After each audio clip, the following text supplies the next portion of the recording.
Welcome, everyone, to all the listeners to this very truly special episode. This is my first foray into the podcasting industry. And for my first ever episode, I'm really glad to have been joined by Shawn Binda, who is an educator and a driving force behind the popular Hindu lifestyle YouTube channel. He also has a Substack by the same name, and I will be adding the URLs to in the description of this episode. Now, Sean speaks from a very unique perspective of a Canadian Hindu with Indo Caribbean roots, of a lineage which is shaped by colonization, indenture, and a profound resilience in maintaining Dharma far from India's shores. And the reason to have this conversation, well, it is important because in a world of complex identities and global politics, understanding Dharma, our duties, ethics, and a way of life is now far more crucial than ever. And it is important that voices like Sean's are heard far more prominently. So, Sean, thank you so much for joining me today. How have you been? I am doing great. It's Saturday morning here in the Greater Toronto area. It's been a busy few months, I would say.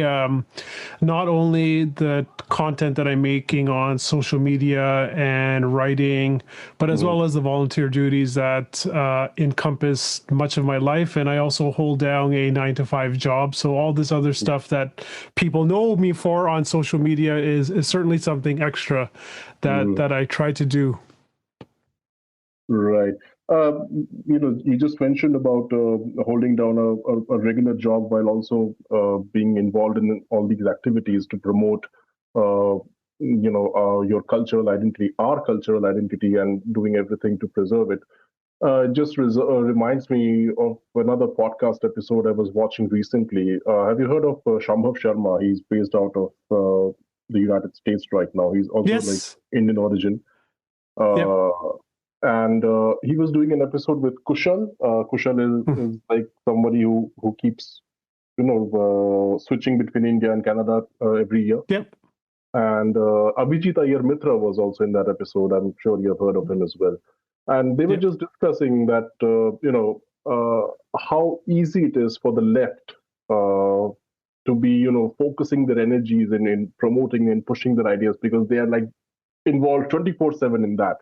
Whereas on the right, people have to hold down a job, pay their bills, take care of their family, and then when they're completely drained out of their energy for the day, then they find time to do their research and be doing some podcasts and having these forums.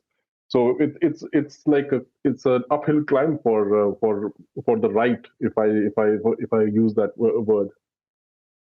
Yeah, it certainly is. When I started on social media, the funny thing is that Sham and I both started at the same time around 2016, 2017. Mhm. And when we were both starting off, he had invited me on his program. He was doing interviews. Mhm. So that's when I got to know him. So if you go on his YouTube channel right now and you go back Yeah. to one of the first videos that he did, Mhm. and I do understand that when we had both started, it certainly did it was an ecosystem where there wasn't a lot of people that were trying to speak from a Hindu perspective. Right. And when we talk about how entrenched, the quote unquote left side is, they're coming from an ecosystem where it is certainly well funded. It is certainly Exactly. well thought out. Whereas the Hindu voice, and especially in North America, was extremely silent. Mhm. So I'm happy to see the change that has happened in the last number of years, and whatever I could contribute to that, I am more than willing, but it certainly does take a lot of dedication. And I mean, I was off social media too for about 5 years. So I had started making videos in 2017-ish. Then I stopped in 2018 because I had kids. Right. And then it took me 5 years to come back because with newborns and younger kids makes it very tough, especially since it's not something full time that I was doing. But I'm glad that I came back to the social media scene in the latter part of 2023, and it's been a constant sort of effort on my own part to figure out how I can make it something regular and not to be these one-hit wonders where like you put out something and then you disappear for months on end. Mm-hmm. Yeah, yeah, yeah. You mentioned that in America, like donning your Hindu identity is been quite difficult in the recent years, and it's now that people are much more uh, open about it. Trust me, in India, it's been worse. Like being a Hindu majority country, it's been even like it's been unbelievably difficult. Like, and the change has occurred over the last few years. Like I started following Sham's channel around 17, 18 as well. And the at that time, just having a channel like that, which spoke about dharma, which spoke about Indic values or the Indian identity, it was quite surreal because nothing like that existed, or very little like that existed. So uh, the way his channel has grown, the way the ecosystem has developed organically over this period of time is something like highly appreciable on its own. So kudos to you guys for sticking around and continuing the good work. Yeah, it when I was off from my son was born in August 2018, so I was off from that period to 2023. There was such a drastic change because even when I came back to YouTube, the whole system had changed, Right. and it was such. It was really good to see because it made me realize that there are others who are now finding their voices, and I'm glad that the ecosystem changed, Yes. and now we certainly need more of it, and if we can promote those that can amplify what our messages, what our voices, that is certainly what is needed in this day and age where we are waging basically propaganda warfare, where you are trying to counter narratives and misinformation and not get lost in all of that noise. Mhm. Uh, Sean, when I first reached out to you for this podcast, like I had a certain few pointers in my mind that I wanted to speak about, and I also listed them to you that we'll center our conversation around these points. But then as time has passed, events have been unfolding at such a rapid rate. Be in the world, kudos to events in America and every place else. Uh, it's imperative to address some of these points as well. And I understand it's been a while since a couple of events have passed, but I just wanted to get your views again on that. What do you exactly make of like JD Vance's comments? The one surrounding his wife's faith and his hopes that she'll embrace the gospel and believe in the good news. Yeah, yeah. Having been born in Canada, and I actually went to Catholic school myself in elementary school as well as high school. It is always shocking to actually come face to face with people that are willing to express those views. Mm, And the interesting thing is that a lot of the times we as Hindus feel that you shouldn't be saying these things, but from his own perspective as a mm, Catholic and as a Christian as well, a mm, lot of them feel that it is their right to actually go and do that to try to mm, save everyone. And I mean, I've always had a problem with it. mm, I I do feel that as of the vice president of the USA, that mm, he represents everyone who is in that country. And to make comments correct. like that public certainly wasn't needed. It wasn't necessary. Mm, But the other part of that too is it does speak to the Abrahamic worldview and what we as Hindus are up against. Mm. And I've had a lot of time to think about this, and I think one of the things that a lot of Hindus like to take pride in is that we quite often we say that Hindus don't aim to convert, that we Right. never had to convert anyone, and it really made me stop and think. I'm like, well, why don't we? Because if because if you think about it, if you're in a lion's den and everyone is willing to attack you, are you just going to lift up your head and say, "Oh no, we don't attack anyone"? It's almost as if that when you are in this battlefield where the rules are being set by other parties, you have Right. no choice but to play by some of those very same rules. And it really does make me wonder, is that, well, perhaps maybe there should be an aspect of that where we do try to convince others that, hey, there is something that Sanatan Dharma can bring to your life, and this is why you should be following it. But those are conversations that I mean many Hindus can debate over and over again.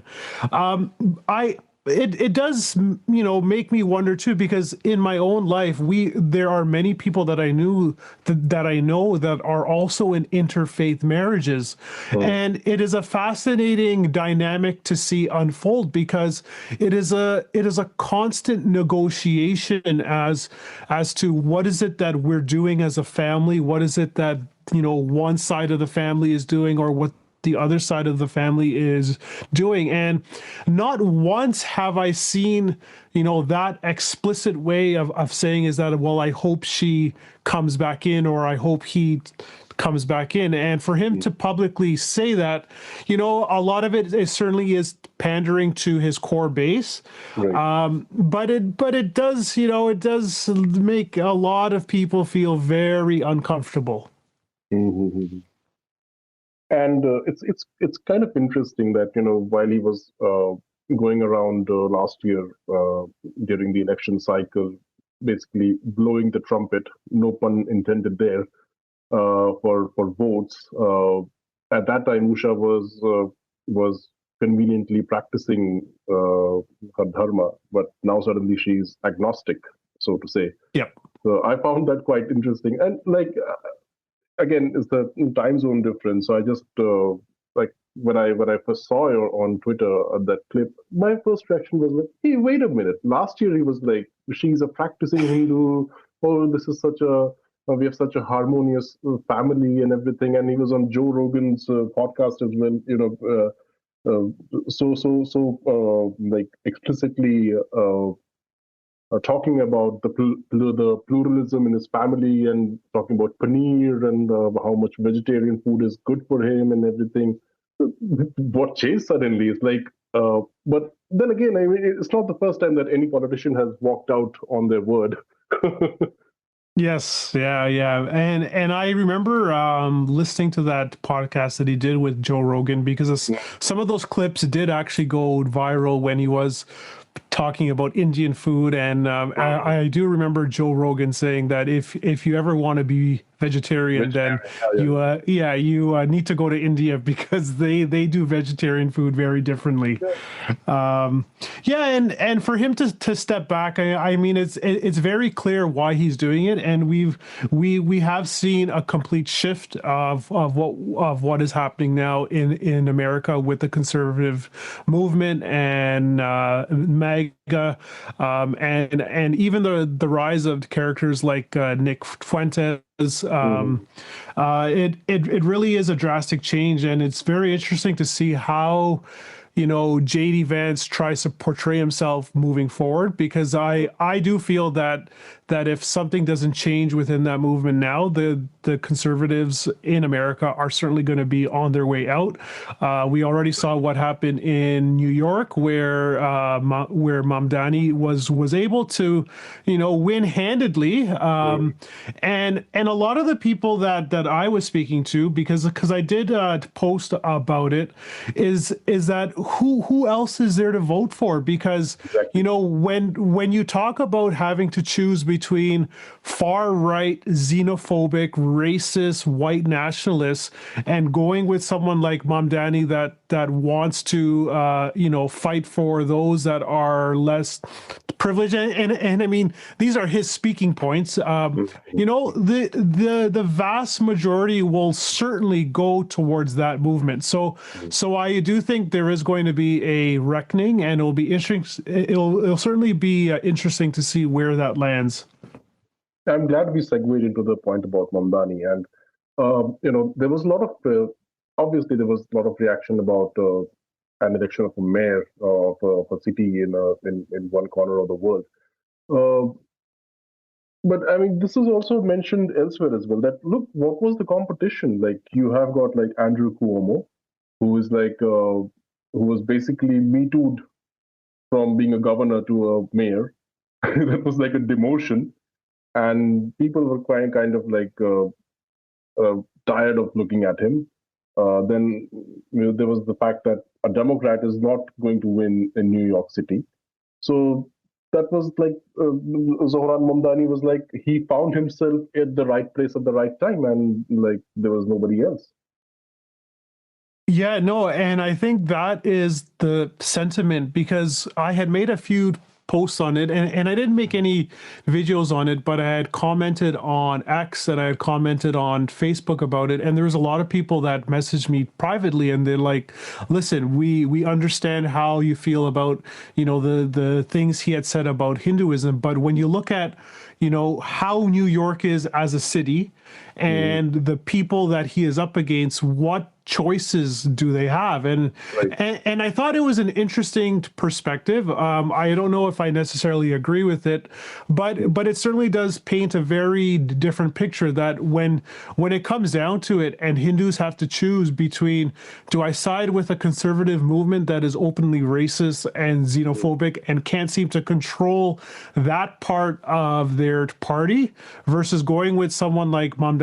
I think the answer is clear. Where people are going to vote. mm, And I think midterms are coming up in the U.S. elections next year. mm. So it'll be interesting to see what happens.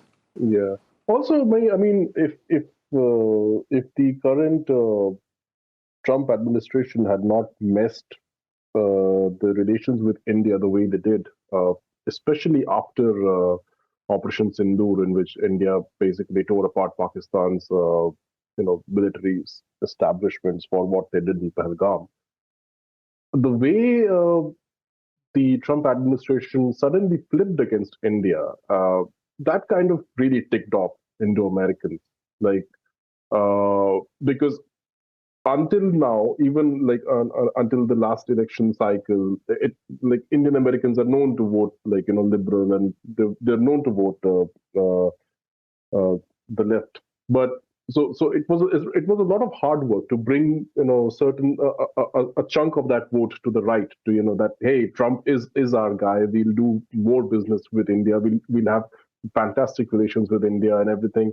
So they put the faith in that. I understand there are a lot of influential Indians there in America, even in the Conservative Party, like people like Vibhuti Jha, who did a lot of like extensive campaigning, and that resulted in a lot of Indian Americans voting for Trump. But then the way he just flipped, I think that pissed people off. That hey, come on, you can't do that to us. Like, first of all, you convince us to vote for you, and then you immediately like start backstabbing us. Like that's not done, and we saw that in the election results, even in elsewhere. Like I think this is in New Jersey and stuff. But like there's this one Yeah. Twitter handle that was doing a breakdown of votes based on different ethnic groups, and it was like a complete switch of Indian Americans who had like 97, 98% who had flipped back to the left. Yeah, and that has also translated into Canadian politics as well. Historically, I would say the Hindu vote has always been liberal. So in Canada, we have the Liberal Party, which I'm sure you're aware, Justin Yes, yes. Trudeau. Yes. So yeah, so yeah, that was a long 10 years. But yeah, so like historically, the Hindu vote has always been with him, Mm, with the party, I would say. mm, And the interesting thing is that when we had our elections here, there was a strong push to kind of bring people over to the Conservatives. But what we ended up seeing too was, like here was a little bit of a change because when Trudeau left and then Carney became the prime minister, mm. we noticed that the Conservative Party was courting a lot of the Khalistanis, Right. which proved to be very problematic.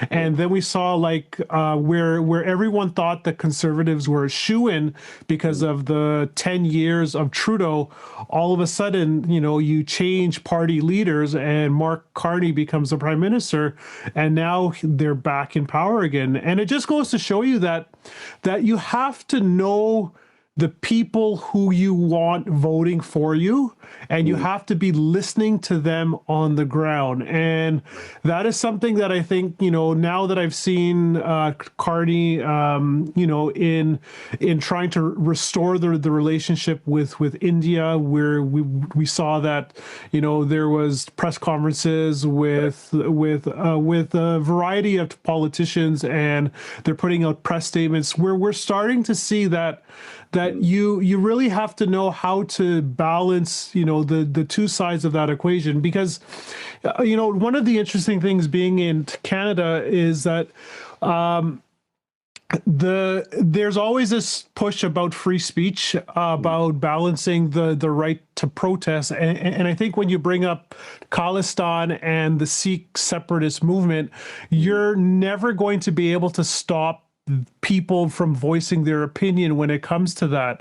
Mm. But where the balance has to come is in the way that the government positions themselves in allowing people to speak their voice, but Mm. don't. But at the same time, knowing that there has to be a limit as to what is it that you allow when it comes to extremist ideologies. And I think when Trudeau was in power, all of that was just blown to bits, Right. and we saw a complete breakdown in the relationship. And it's good to see how things have now started, back on the right track, because historically India and Canada were always close friends, and it's important for that relationship to grow.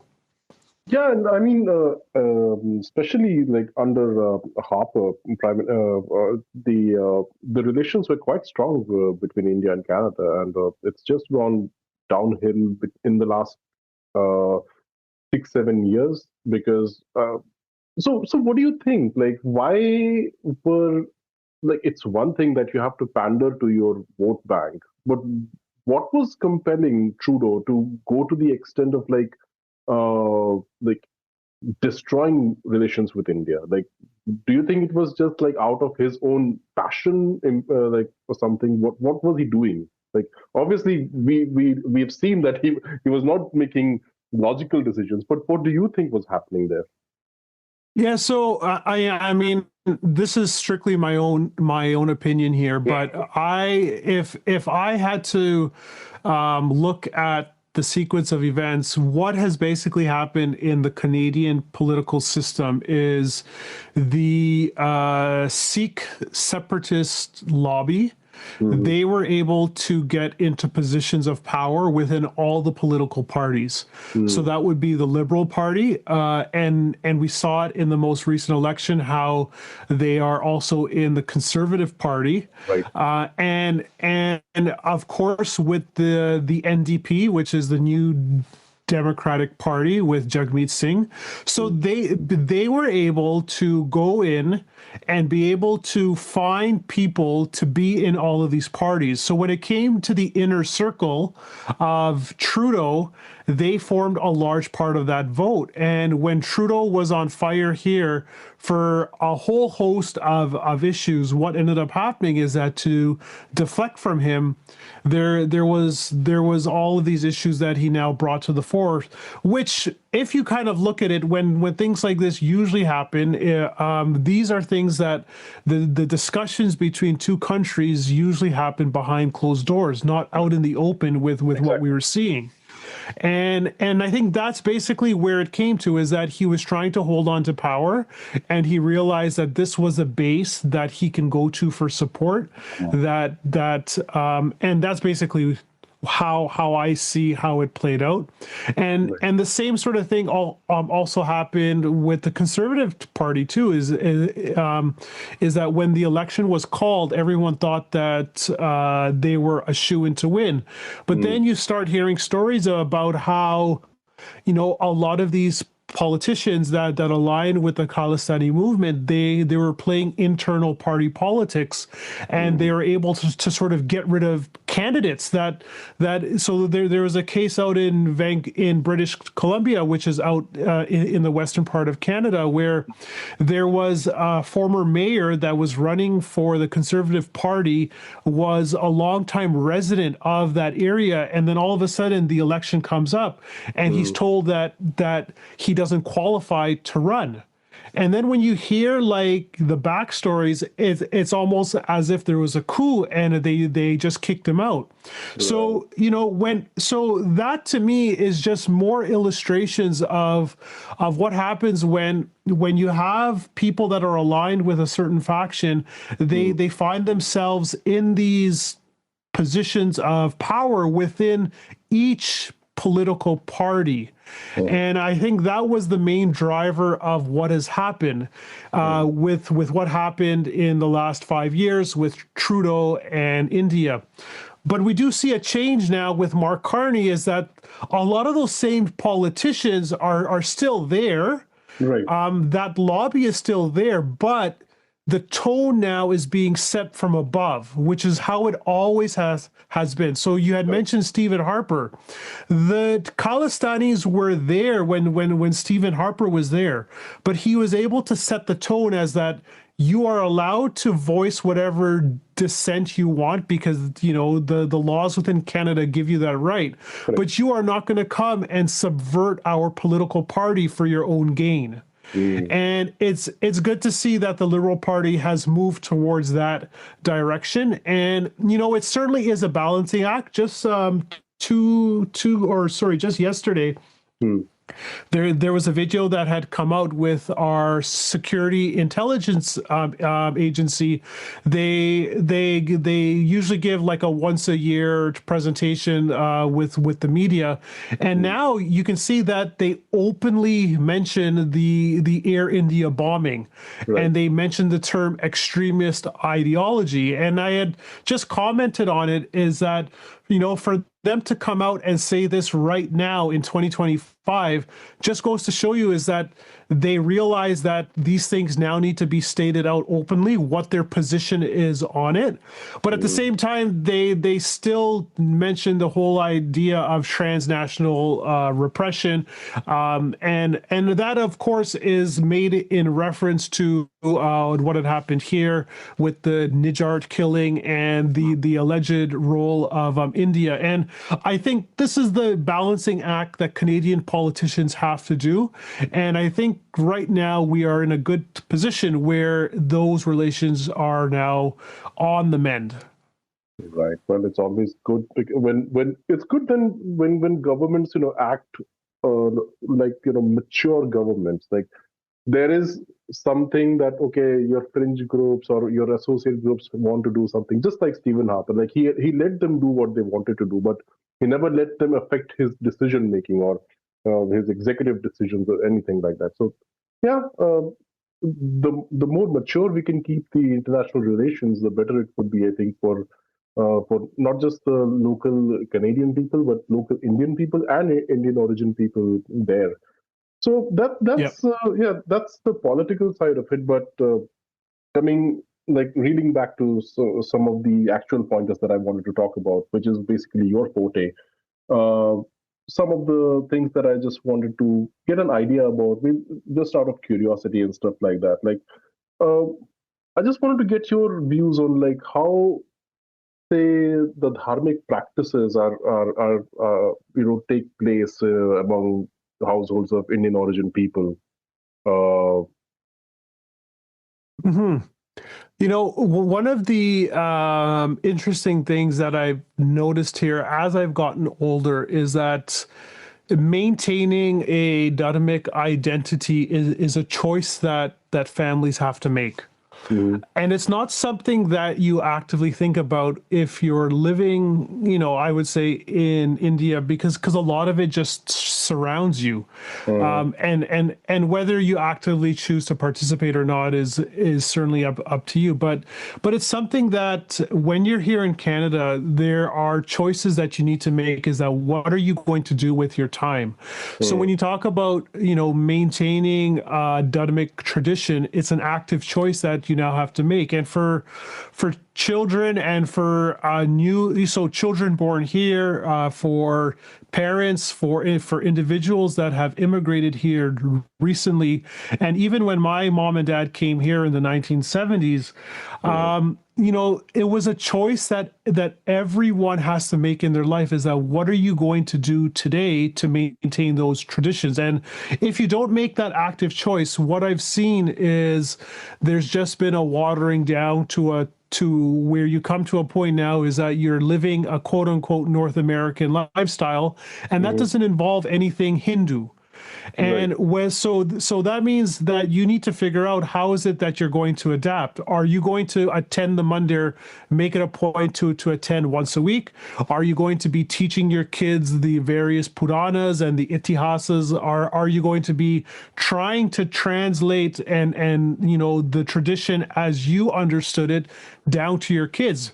Because Mhm, if you just rely on the society that you're growing up in, everyone is just going to embrace whatever the culture is around them because you're right. influenced by your school system, you're influenced by your friends, you're influenced just by the society that you're growing up in. And I Mhm, think that does confront parents very starkly when they come here, because that has been my experience in reaching out to newer families. They realize that more needs to be done. right. So, just continuing on that topic, what sort of challenges do you see for like younger generations of Indo North Americans uh, while imparting the values of Sanatan Dharma? I understand that you run your own Bal Vikas and you've been doing a pretty good job at that for quite some time. What kind of challenges do you encounter? One of the biggest ones that I've seen with the younger group is, you're being raised in an atmosphere where you're always taught to question, Hmm. and a lot of the times that questioning would sometimes lead to answers where you're just sort of told, you just need to follow this because this is what our tradition is. And Hmm. I think that works to a certain point, but then it also gets to the next level where, you need to be able to translate that into something meaningful. Hmm. And that has been the biggest problem, because second generation Hindus, or even those that have newly arrived, when their children have questions for them, they Hmm. don't have the answers to give.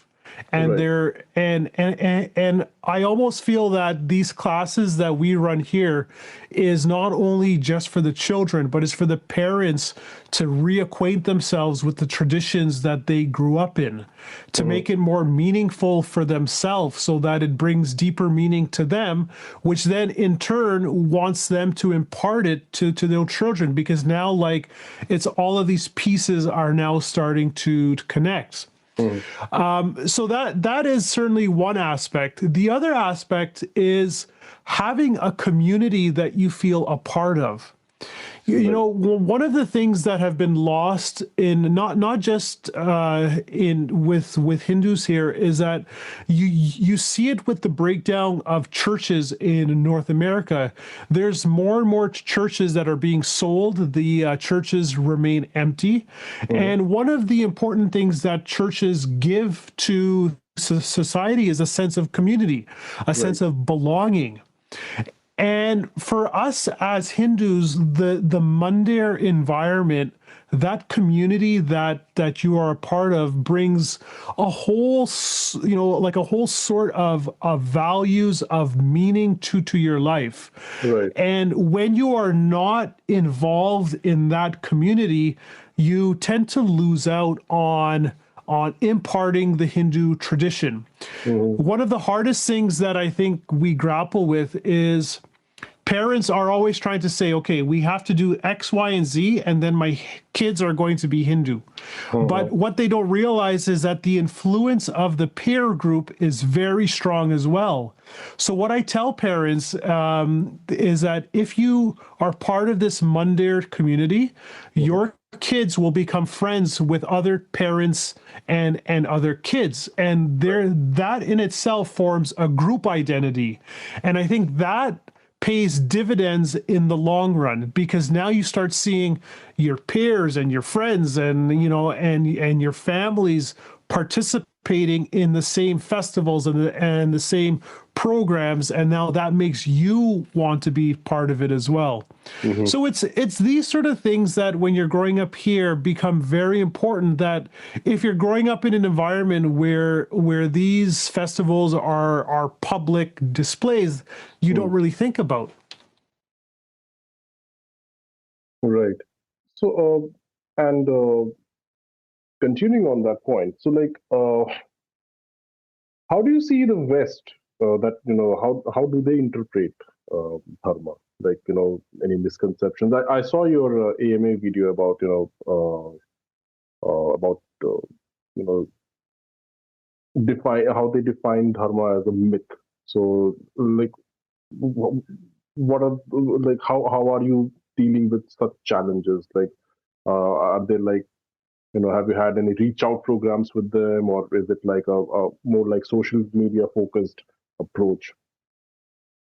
There's a little bit of both. Social media certainly is a good avenue right now. Mhm. It gives you a platform to put out your messaging. The challenge with that is knowing how to draft your content in a way that the algorithm picks up and then can share. Mhm. But locally within the community, there are numerous events where Mandirs do try to reach out to the broader society. So there's a program here in the Toronto area called Open Doors, where various community institutions just open their doors to the public for public tours and education sessions. So that was something that I've been involved with in the past, where like your local Mandir would sign up to be part of these initiatives. And what you do is that you open your doors and people have like a passport of a list of places to visit. And Mhm. when people come in, like you give them a tour of the mandir, you give them explainers about how is it that we quote unquote practice the Hindu religion, what is it that we do, and you give them an opportunity for questions. And these sessions, you would be surprised at how many people come with an open mind.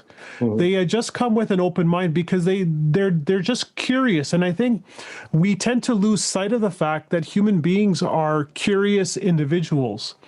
It's only on social media that you tend to get a lot of this outright hatred, and you sort of see it, whenever you post something, and then everyone's like, "Oh, you guys have to go back to your country." But generally, when you look at the community around you and the neighbors around you, everyone just wants to just continue with what is it that they're doing with, and they just want to know, hey, what is it, like, what you guys do?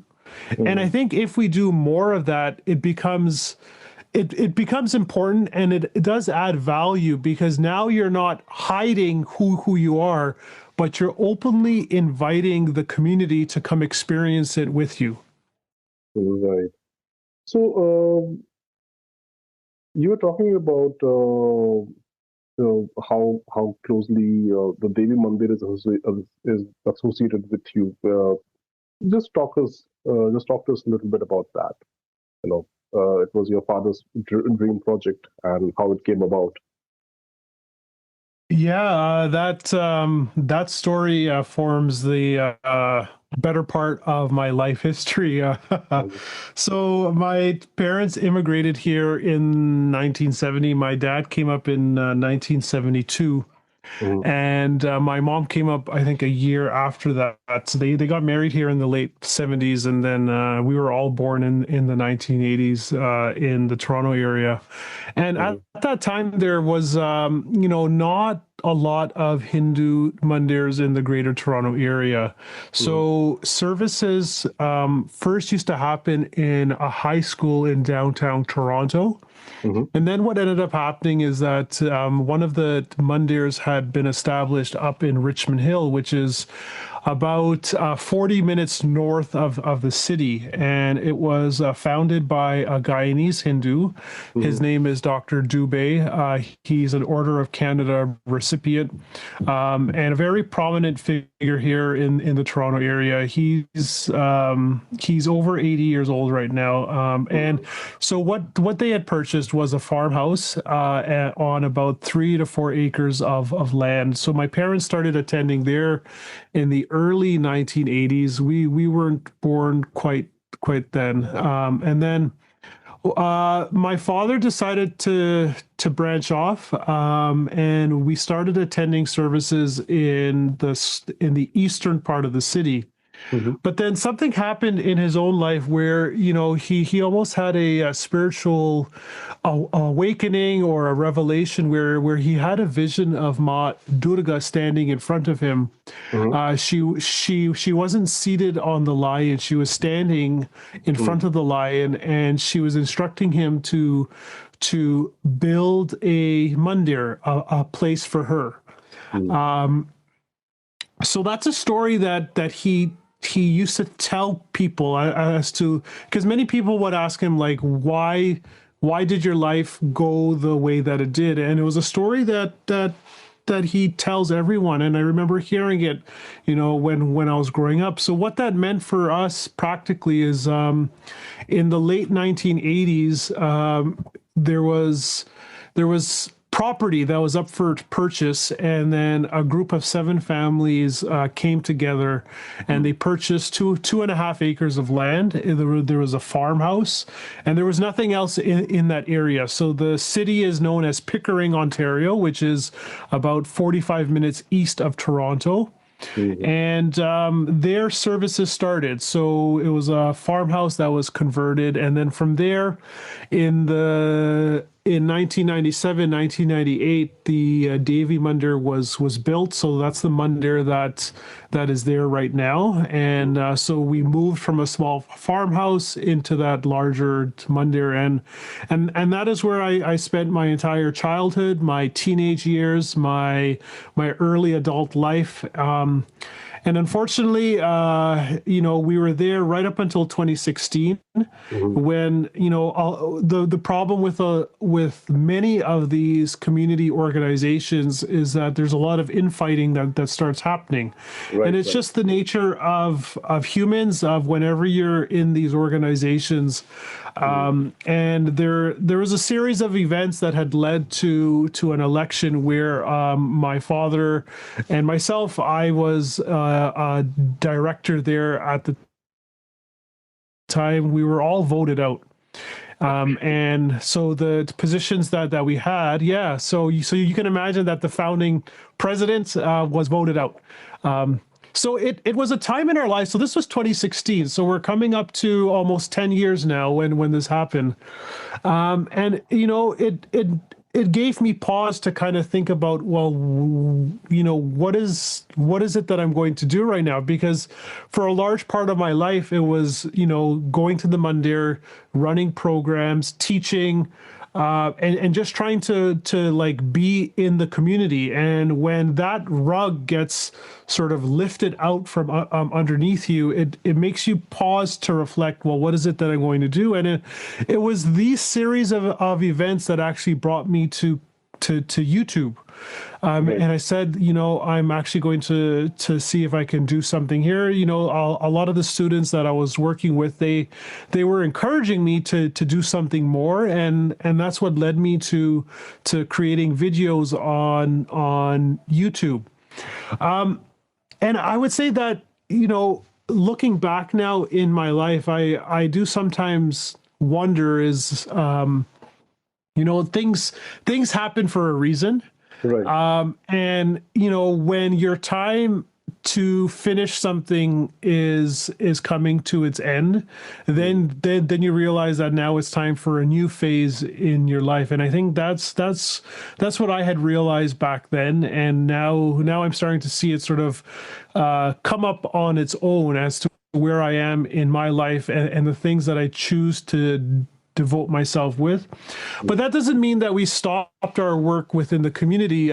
We ended up creating another organization, and what how that even started up. It was more just, the one thing that we as Hindus can do is to be creative with ourselves and to build. Right. And that is something that I think when I encounter Hindus from around the world, this constant search for just building is something that I see as, these themes that exist throughout wherever Hindus go. And it was another opportunity for us to create a new organization and build a community, and that's where we are now. So we're at another mandir now. So I'm personally no longer associated with the Devi Mandir.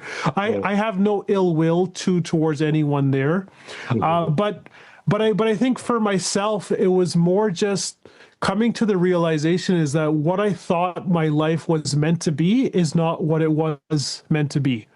And I think I find myself in a position right now where I'm able to focus on the things that play to my strengths, and what is it that I want to do.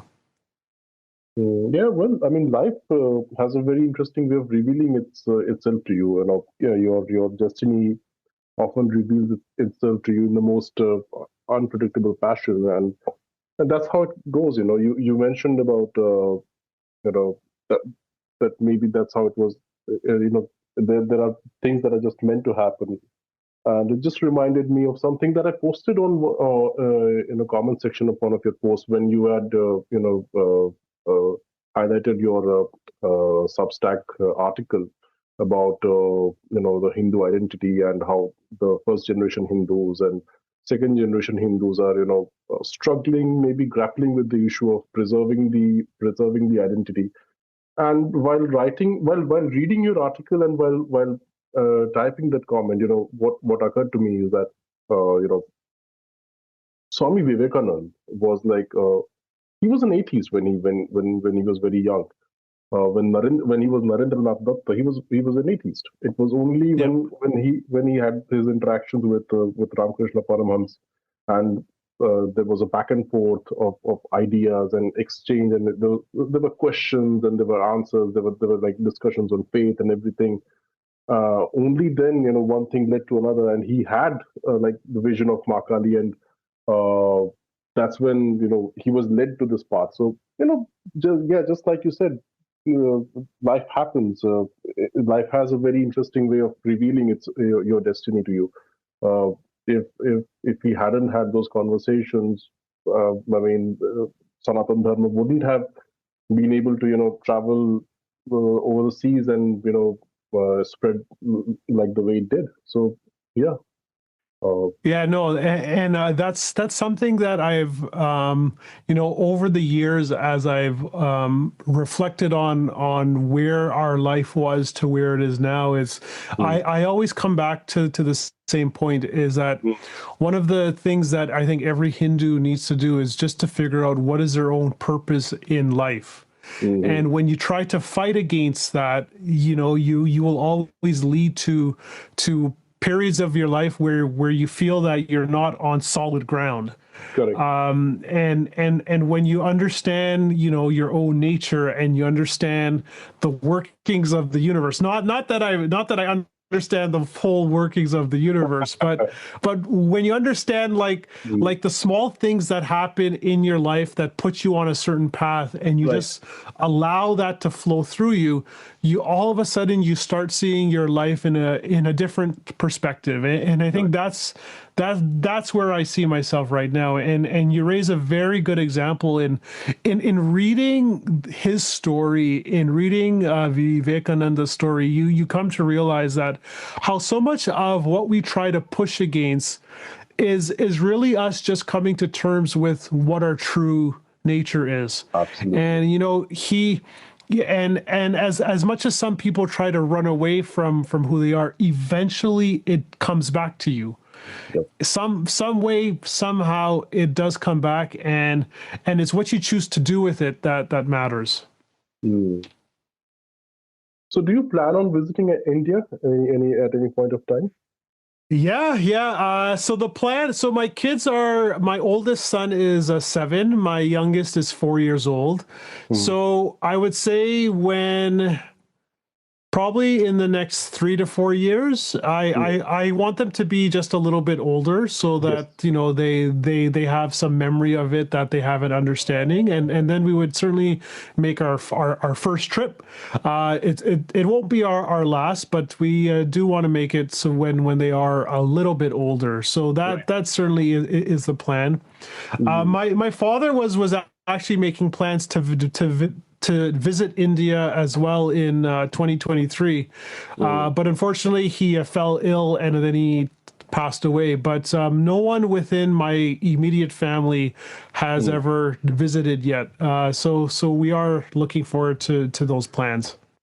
That's a trip overdue. Your father Yes, definitely would love you to travel here yes, yeah, because and the reason I bring this up, because I was again going back to your article, about preserving culture, about not just preserving but also ensuring that you're able to pass on the values to the future generations.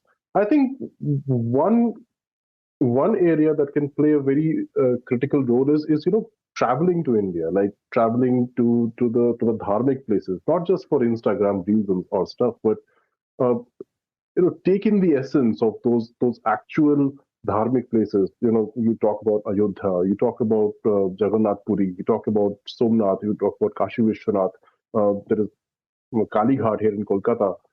Uh, there are so many places that offer such dharmic how do I explain it? Experience yes, that can be the foundation for your future generations to get an understanding that what it means to be a Sanatani, what it means to be a Hindu, what it means to be rooted to this ancient land. I think that can build a foundation.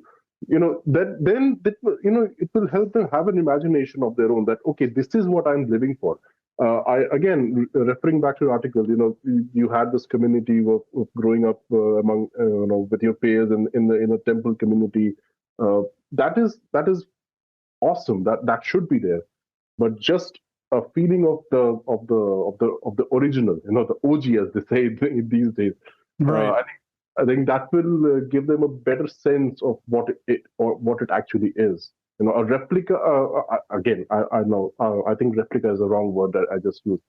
Uh, like I was saying, that visiting the original place will give them a sense that yes, this is what it is.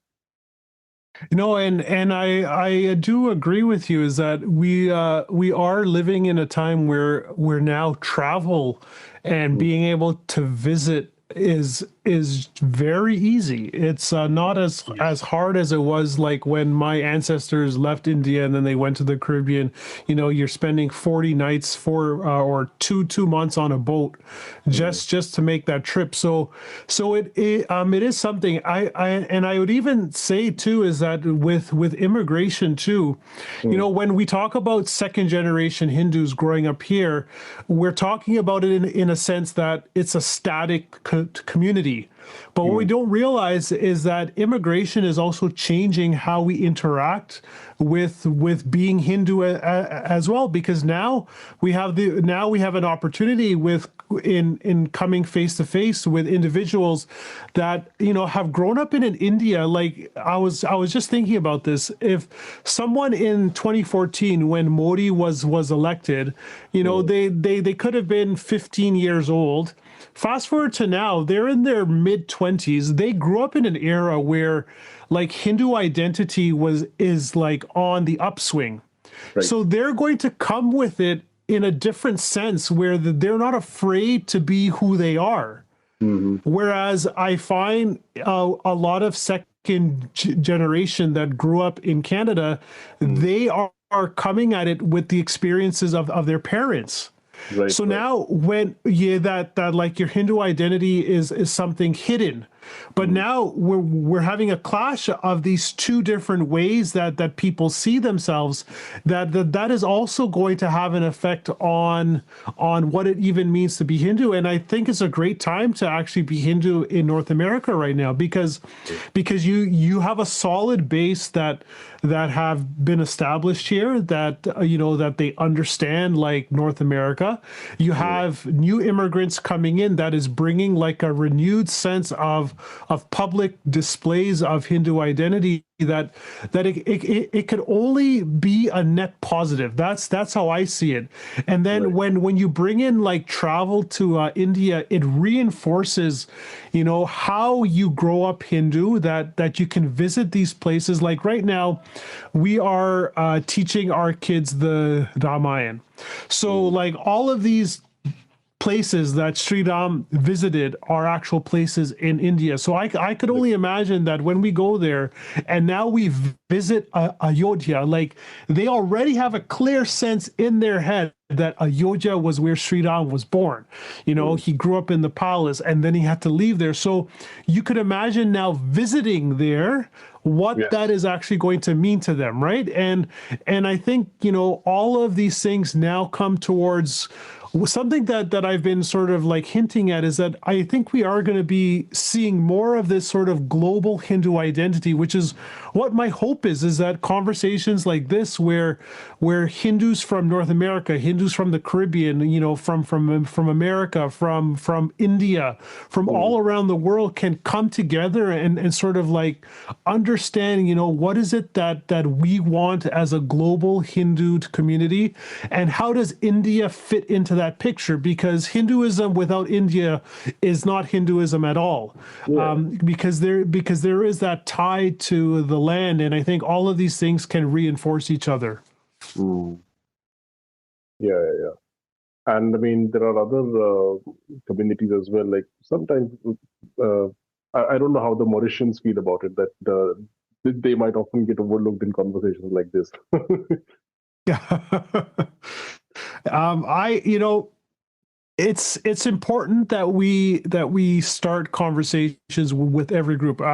So just being on social media, there was someone that reached out to me from Australia, and he wrote a book actually about the history of Indians and Hinduism in Australia, and I just started reading it now, but it's something that like never occurred to me.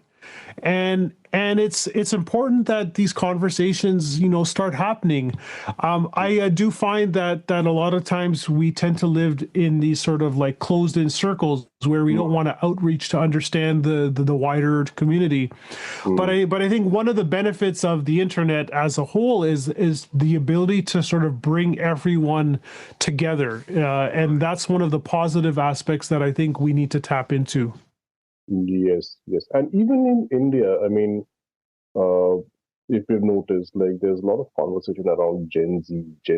Like there's been some places in the world where may have been some political protests and stuff like that, where Gen Z, the quote unquote Gen Z, has become a tool of weaponization for such things. And there's this push recent here that, oh, the Gen Z should do something about this and that.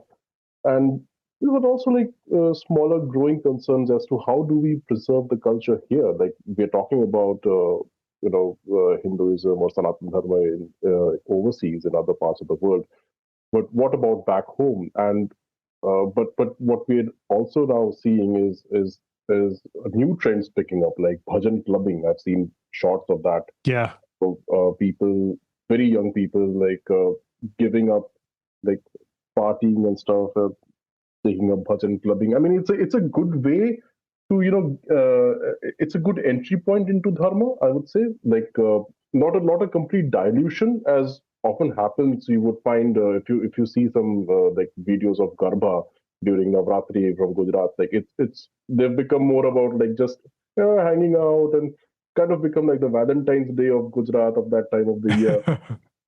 Similar to Saraswati Puja here in Bengal, it's like become the Valentine's Day of Bengal, and also happens to be around February, so the people all get all hyped up even more.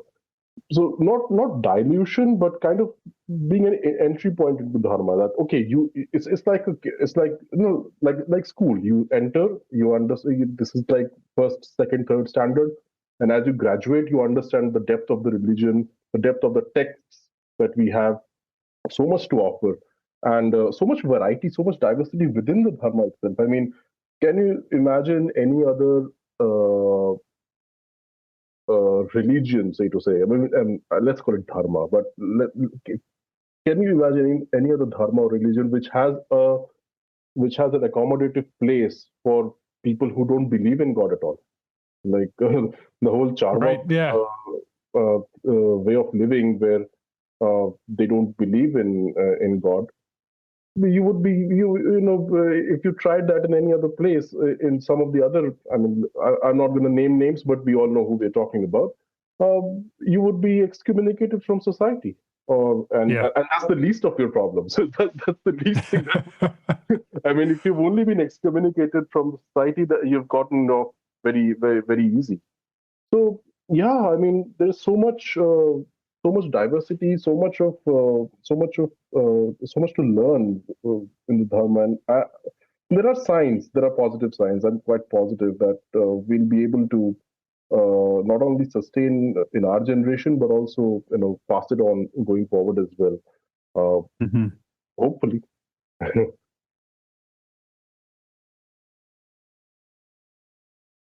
So just one last point, going a little bit about the politics in Canada, like keeping the thing in mind about Khalistanis, or say the influence of Khalistan supporters in the politics of Canada. How do like the Indo-Canadians or the Hindus of Canada see that? Like, how do they maneuver themselves politically in this? Like, how do you see that?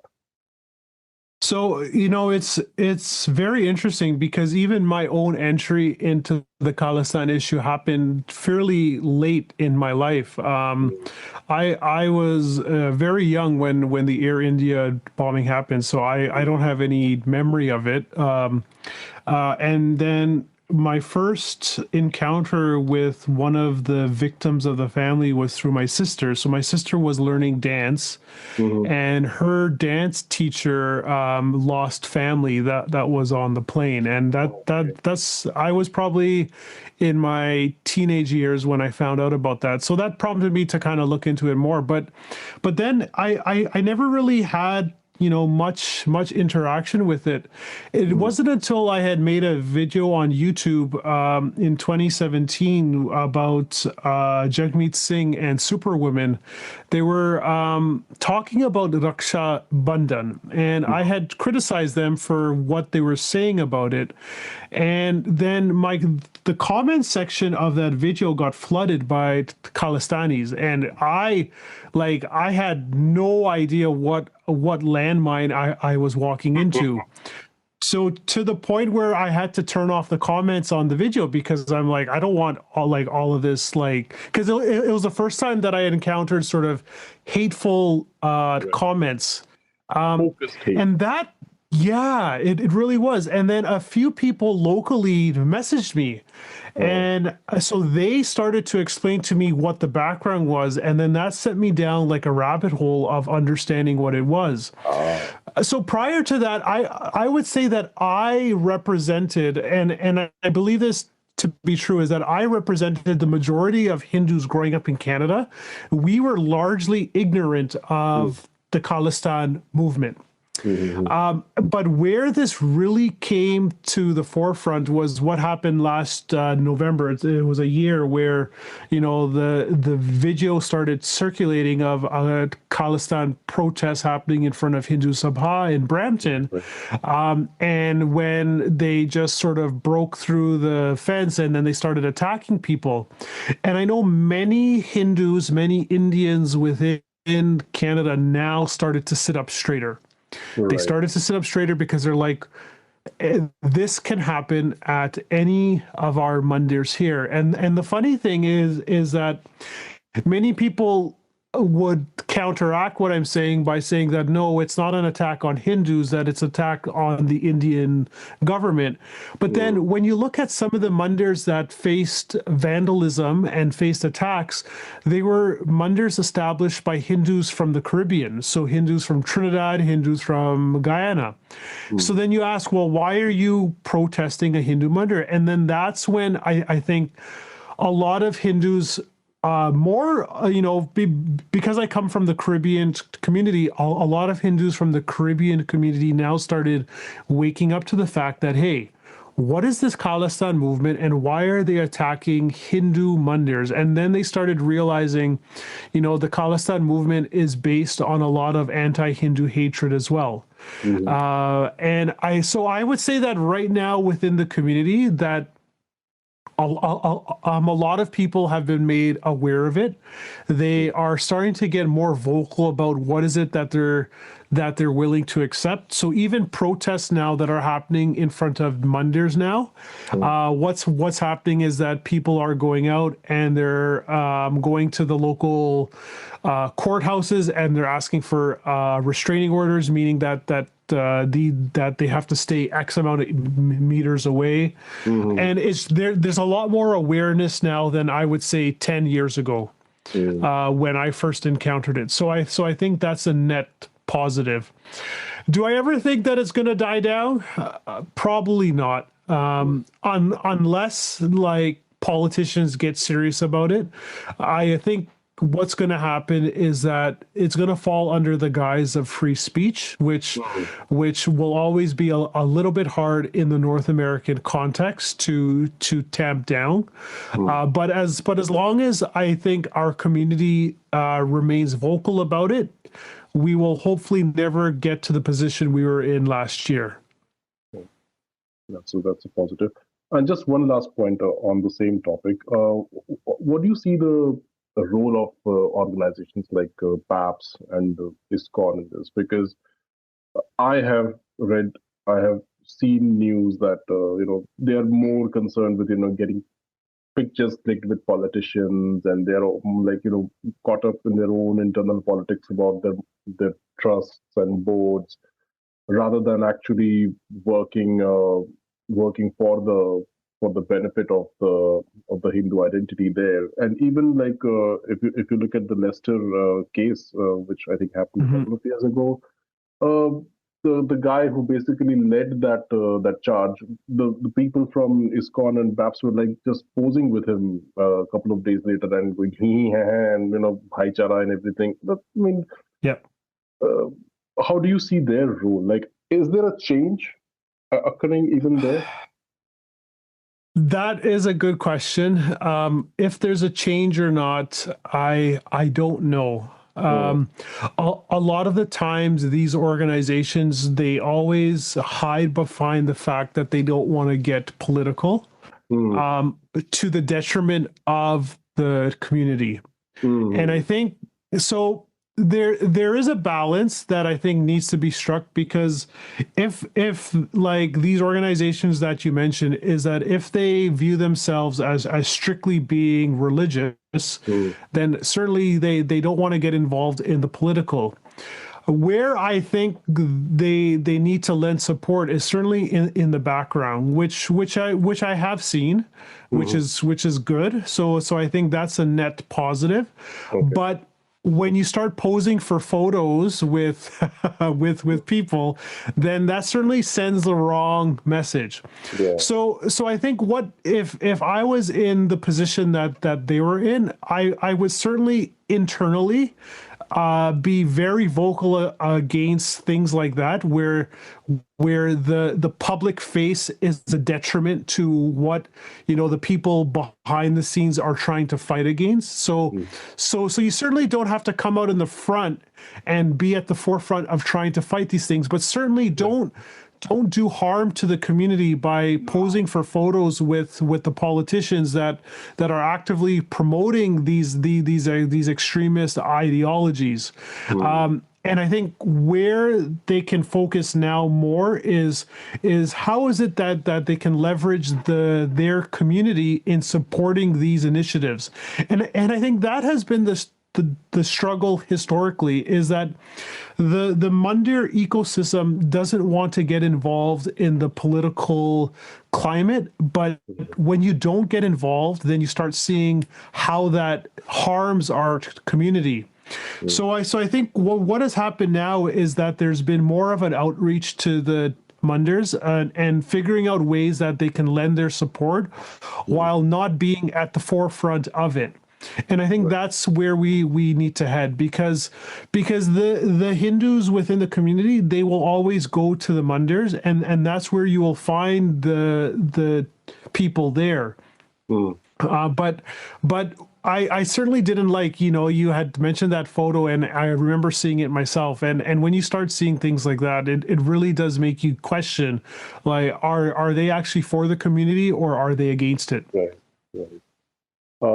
And I just saw, one question in your AMA that had centered around, Tharwapsi. On that remark, I would just say that I hope Dinesh D'Souza is the first one to be brought back. I think appreciated, especially what's happened to him in the last few weeks, ever since the Anglo-Saxon Protestant community has, found its muscle or found its voice there under the very strong leadership of President Trump. I hope Dinesh D'Souza ji finally sees the light and comes back to the fold. Yeah. That would certainly make for a lot of interesting conversations. It's people like that I really do scratch my head as to what is it that they're saying, because they throw their own community under the bus, and that does nothing good for anyone. So if he does come back, it certainly would make for interesting conversation. Yeah. Well, on that note, I would like to bring today's conversation to an end. I'm really thankful that you took the time for this, and there are certain other things that I would love to talk to you some other time.